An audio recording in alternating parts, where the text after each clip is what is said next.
Ka-Express, paano kaya kung ipinanganak ng mas maaga si Kai Sotto at nakapasok siya sa NBA noong dekada 90? Ang panahon na sentro ng basketball ang mga higante tulad ni Hakeem Olajuwon, Shaquille O'Neal, David Robinson, Patrick Ewing, at Malonzo Mourning. Magiging NBA All-Star Center kaya ang 7'2" Pinoy big man o dudurugin siya ng pisikal sa laro noon? Sa unang tingin, swak si Kai sa panahong yon. Ang official na NBA draft niya ay nagtala ng 7'3" wingspan at 30 inches maximum vertical leap habang ipinakita niya sa Japan na kaya niyang umiscore sa post, pumasa mula sa loob at protektahan ang rim. Sa 2025-26 Japan Billing Season, nagtala si Kai ng 13.1 points, 9.3 rebounds, at 3 assists bawat laro para sa Koshigaya Alphas. Pero ibang klase ang 1990s NBA. Mas mabagal ang pacing, mas maraming post-up, at mas malaking bahagi ng opensa ang dumadaan sa centers. Positibo yon para kay Kai, pero mas matindi rin ang banggaan, rebounding, at one-on-one defense sa ilalim. At tungkol kay Hakeem, hindi makatotohanang sabihin, basta gigibain siya ni Kai. Si Olajuwon, a 12-time All-Star, 2-time champion, 2-time Finals MVP, League MVP, at 2-time Defensive Player of the Year. Noong 1995 playoffs, nagtala siya ng 32.8 points, 11.5 rebounds, and 5.5 assists sa finals. Ang realistic verdict, may pagkakataon si Kai na maging useful starting center at posibleng all-star sa tamang development. Pero para talunin ang prime Hakeem, kailangan niyang maging mas malakas, mas mabilis, mas mahusay sa depensa kaysa version nakita natin ngayon. Bago nating sabihing magiging superstar, umababang ko lamang si Kai noong 1990s, kailangan muna nating maintindihan kung anong klaseng basketball ang nilaro sa panahong yon. Hindi pa ito ang NBA na halos lahat ng 5 players ay kailangang banta mula sa 3-point line. Hindi palaging pinapalabas ang center sa perimeter para bantayan ang mabilis na guards sa switch. Mas babagal ang takbo, mas siksikan ang half-court, mas madalas ihagis ang bola sa poste para maglaro ng nakatalikod sa basket ang mga big men. Sa ganitong sistema, may malinaw na mga katangiang makatutulong kay Kai. Una, legitimate ang kanyang sukat. Nakalista siya sa NBA Draft Materials bilang 7'2" at meron siyang 7'3" wingspan. Hindi siya naging undersized center sa anumang panahon. Kaya niyang tapusin ang lob, kumuha ng bola sa mataas na punto, at baguhin ang tira ng mga umatake sa rim. Ikalawa, hindi lamang siya traditional na matangkad na taga-screen at taga-rebound. May soft touch si Kai sa hook shot, may face-up jumper at marunong siyang magbasa ng depensa bilang passer. Sa Japan Billing, hindi lang puntos at rebounds ang naipakita niya. Umabot din ang halos 3 assists bawat laro ang kanyang production noong 2025-26 season. Yan ang mahalagang skill sa isang era kung saan pwedeng magsimula ang opensa sa poste. So isipin natin ang isang coach ng dekada 90 na merong 7'2" center na kayang mag-post, mag-high-low pass at tumira mula mid-range. Posibleng bigyan si Kai ng 25 to 30 minutes bawat gabi. Posible rin siyang gamitin bilang high-post facilitator katulad ng ilang skilled international big men na matagumpay na nakapasok sa liga. At huwag nating kalimutan na may mga international players ng panahon yon na nagpamalas na may puwang sa NBA ang skill at basketball intelligence. Si Devlay Diva, Arvydas Sabonis, Rick Smith, Tony Kukoc at Dino Rada ay napakitang hindi kailangang maging US trained mula pagkabata para makapagbigay ng malaking ambag.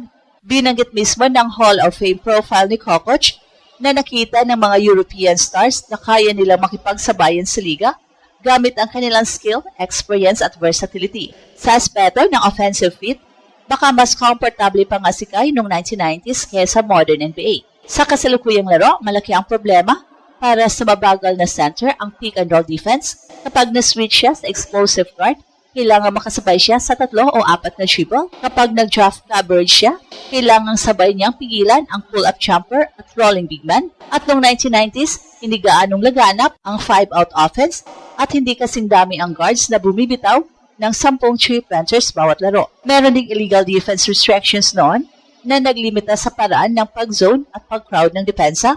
Noong 2001 lamang, ganap na inalis ang dating illegal defense guidelines at ipinatupad ang defensive 3-second rule. At dahil dito, mas maraming possessions noong 1990s ang nagiging tunay na one-on-one battle sa poste. Kaya sa modernong laro na agad na nagpapadala ng flexibility zone help.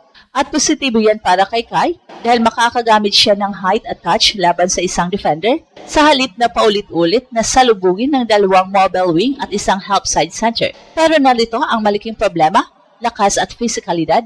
Ang pinakamahusay na centers noon ay hindi lamang matangkad, malakas sila, mababa ang center ng gravity at marunong gumamit ng katawan.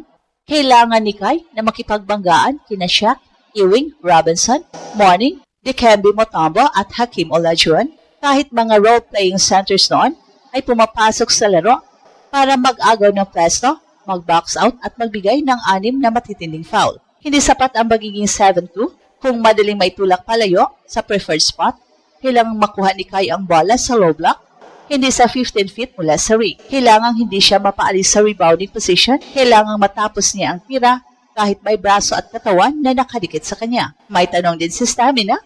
Ang isang franchise center noon ay inasahang maglaro ng mahabang minuto at humawak ng mabigat na offensive at defensive workload. Hindi pwedeng dalawang magandang quarter lamang.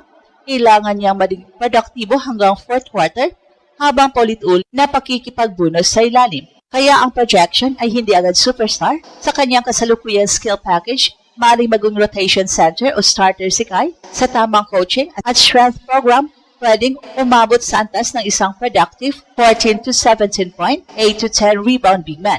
At kapag nasa winning team, malaking market at may magandang record, maaaring makapasok siya sa All-Star conversation. Pero hindi automatic ang All-Star noong 1990s. Napakasikip ng competition sa center position. Hindi lamang isa o dalawang elite sa big man ang kalaban niya. Halos bawat conference ay may future Hall of Famer. So ngayon dumako tayo sa pinakamainit na tanong. Kaya ba ni Kai nagibain si Hakeem Olajuwon bilang title at basketball fantasy? Napakalakas nito ang pakinggan. Pero sa seryosong analysis, kailangan nating maging patas. Ang prime Hakeem ay hindi ordinaryong NBA center na ma-outsize lamang sa mas matangkad na manlalaro. Si Olajuwon ay 12-time NBA All-Star, 12-time All-NBA Selection, 9-time All-Defensive Selection, 2-time Defensive Player of the Year, 2-time Champion, 2-time Finals MVP, at 1993-94 League MVP. At noong 1994 playoffs, pinangunahan niya ang Houston Rockets sa championship at nagtala siya ng 26.9 points, 9.1 rebounds, and 3.6 assists sa finals. At pagkaraan lamang ng isang taon, mas lalo pa siyang naging mapanganib, 32.8 points, 11.5 rebounds, at 5.5 assists sa 1995 finals, habang winalis ng Houston ang Orlando Magic.